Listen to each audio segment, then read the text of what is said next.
Michée, chapitre 7. Malheur à moi, car je suis comme à la récolte des fruits, comme au grappillage après la vendange.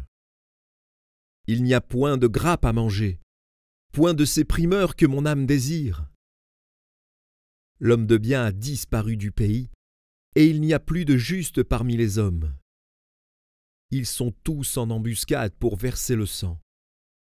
Chacun tend un piège à son frère.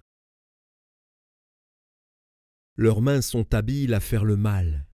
Le prince a des exigences. Le juge réclame un salaire. Le grand manifeste son avidité. Et ils font ainsi cause commune.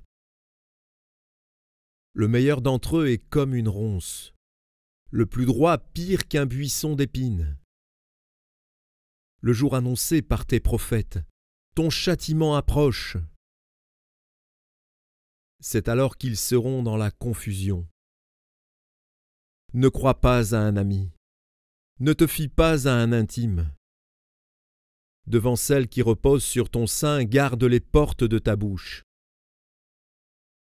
Car le fils outrage le père, la fille se soulève contre sa mère, la belle-fille contre sa belle-mère. Chacun a pour ennemi les gens de sa maison. Pour moi, je regarderai vers l'Éternel. Je mettrai mon espérance dans le Dieu de mon salut. Mon Dieu m'exaucera.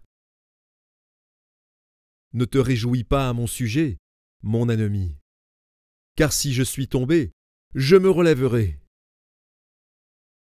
Si je suis assise dans les ténèbres, l'Éternel sera ma lumière.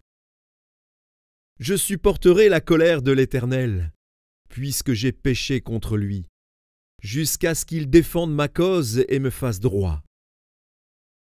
Il me conduira à la lumière, et je contemplerai sa justice. Mon ennemi le verra et sera couverte de honte.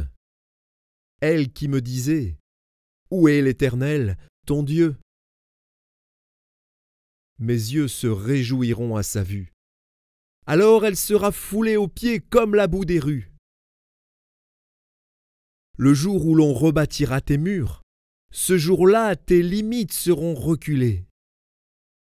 En ce jour, on viendra vers toi de l'Assyrie et des villes d'Égypte, de l'Égypte jusqu'au fleuve, d'une mer à l'autre et d'une montagne à l'autre.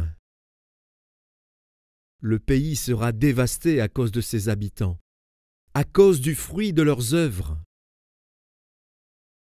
Pèse ton peuple avec ta houlette, le troupeau de ton héritage.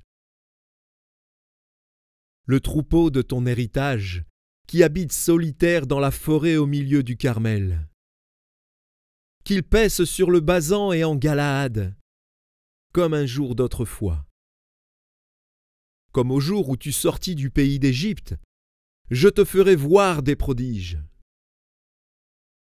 Les nations le verront et seront confuses avec toute leur puissance. Elles mettront la main sur la bouche, leurs oreilles seront assourdies. Elles lécheront la poussière comme le serpent, comme les reptiles de la terre. Elles seront saisies de frayeur hors de leur forteresse. Elles trembleront devant l'Éternel, notre Dieu. Elles te craindront. Quel Dieu est semblable à toi, qui pardonne l'iniquité, qui oublie les péchés, du reste de ton héritage? Il ne garde pas sa colère à toujours, car il prend plaisir à la miséricorde. Il aura encore compassion de nous, il mettra sous ses pieds nos iniquités. Tu jetteras au fond de la mer tous leurs péchés. Tu témoigneras de la fidélité à Jacob, de la bonté à Abraham, comme tu l'as juré à nos pères au jour d'autrefois.